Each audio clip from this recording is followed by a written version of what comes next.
Hello guys! Hello Cancer! Welcome dito sa aking channel, Kapalaran 888 Cancer. Alamin natin kung anong messages, vibration, gabay energy para sa lahat ng Cancer. This is general reading, so pwede kang makaresonate. Gamitin mo ang iyong impression sa panonood. Okay, first card natin Cancer is letting go. I surrender joyously to the eve and flowing of life. Okay. So, dito is go with the flow lang.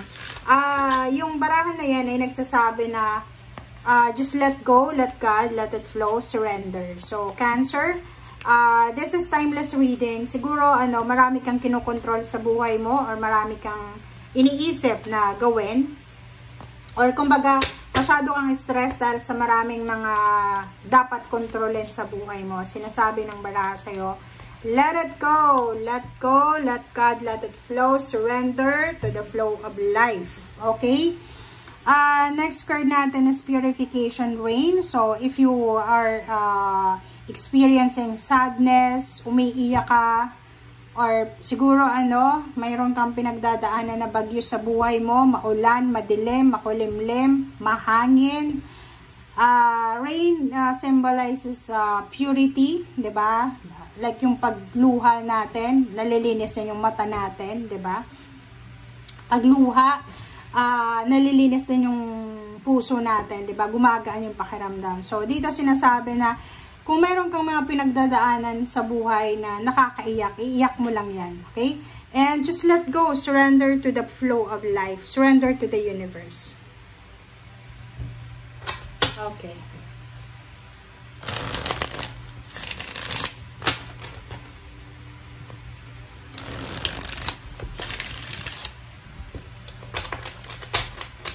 Okay, Cancer. Tingnan natin.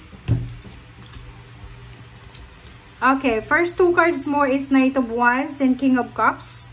So, dito sa first two cards na to, nagsasabi sa'yo na isang exciting na relationship ang posibleng mag-blossom or magsimula or posibleng all about emotions and feelings and family or relationship. So, nakikita ko siya dito na exciting yung relationship, kontrolado mo yung relationship mo, or sinasabi ng baraha parating to. So, kung nag-aantay ka, naghahanap ka ng tao na pwedeng makatulong sa'yo.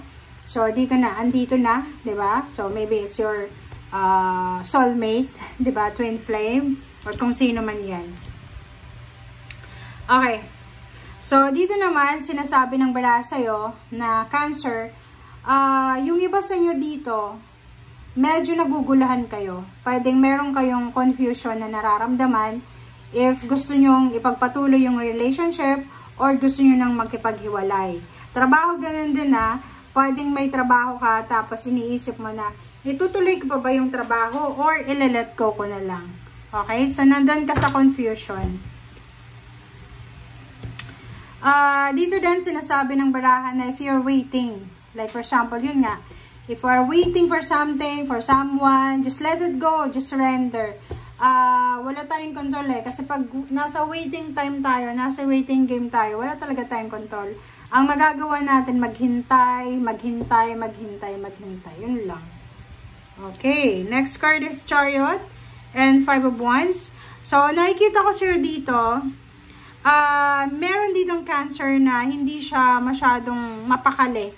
Parang confused talaga siya. Sa confusion, ang nararamdaman niya if magta-travel ba siya, aalis ba siya, iiwanan yung pamilya niya para maghanap ng trabaho, mangingibang bansa ba siya, ibebenta niya ba yung sasakyan, isasama niya ba yung pamilya niya. So, marami dito na, kumbaga, confusing thoughts na naiisip siya, lalo na tungkol sa pamilya. Okay? So, yung Five of Wands, yung isip niya gulong-gulo. Nag-aaway-aaway yung puso at isip niya. Okay? So, dito din, sinasabi ng baraha, mag-iingat ka, Cancer, if magbabiyahe ka, lilipat ka ng bahay, lilipat ka ng lugar, mag-iingat ka kasi posibleng makatagpo ka ng kaaway, or nakikita ko sa'yo dito na siguro may mga kaaway ka sa paligid ng bahay mo, kapitbahay, kung kaya't gusto mong lumipat ng tirahan, ng residence. Oh, 'di ba? Is confirm. So yun, confirm talaga to. Etong 7 na Chariot tsaka 6 of Swords is confirmation na talagang gustong-gusto mong umalis na. Cancer, nakikita ko parang gusto mong lumipat sa mas tahimik na lugar. Gusto mong lumipat sa mas less toxic na lugar. Kaso lang, nagdadalawang isip ka. Okay? Nakikita ko yung 6 of Swords parang like trabaho. May trabaho ka ngayon sa isang company or pwedeng OFW ka sa isang bansa. And feeling mo, yung kinalalagyan mo sa ngayon is hindi siya stable. So, nakikita ko na gusto mong lumipat, gusto mong pumunta, gusto mong umalis, gusto mong itry yung iba. Pero, hindi ka sigurado. Okay, Prince of Swords and then Judgment. So, nakikita ko sa'yo, isang balita ang posibleng darating sa'yo na yung balitang ito ay posibleng siya ang, kumbaga, magiging rason para magdesisyon ka. So, like for example, yun nga, like maraming mga choices and option ka na pinagpipilian in terms of moving out, moving in, parang ganon. So, sinasabi sa'yo dito na kailangan mong pag-isipang mabuti, lalo na yung decision making na gagawin mo sa ngayon. Just let it go, let it flow, parang ganon. Nakikita ko sa'yo dito, mayroon dito na Cancer na pagod na siya para sa trying to Tinatry niya talaga na makuha yung lahat ng pangarap niya sa buhay.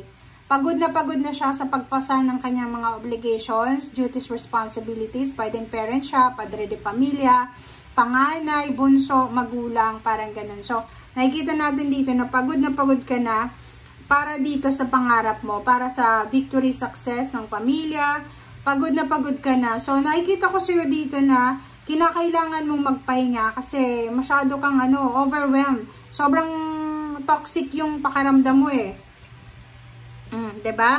Kita mo yung 9 of Swords? Yan yung pakiramdam mo. Sinasabi ng baraha sa'yo dito, Cancer, na hindi ka makatulog sa gabi dahil sa pag-iisip mo. Pagod yung katawan, yung isip, yung puso mo pagod para dito sa 6 of Wands, yung parang rat race siya, yung parang hinahanap, we are chasing our dreams, we're chasing our success, kasi itong 6 of Wands is all about success, victory, recognition, awards, rewards, yung parang fame, ano pa ba, material things, di ba, luxury, parang ganon. So nakikita ko sa'yo dito, Cancer, na sa gabi hindi ka makatulog kasi ang dami mong pangarap, ang dami mong expectation sa sarili mo, sa pamilya mo, sa anak mo kung may anak ka, and nakakapagod talaga dyan. Kaya nga, ang sabi sa'yo ng baraha, just let it go. Let it go, don't control the situation. Just let it go. Kung ano yung mangyayari. Etong success na tong hinahabol mo, magko-compromise niyan yung katawan mo. Kasi unang-una, wala tayong control diba? So, just let it go. Kung ano yung ibibigay sa'yo ng universe, tanggapin mo lang. Huwag tayong masyadong mag-expect sa outcome. Huwag tayong masyadong over-expecting. Kasi dun lalabas yung anxiety, depression, kasi nag-expect na tayo. Okay? Thank you guys for watching. Bye!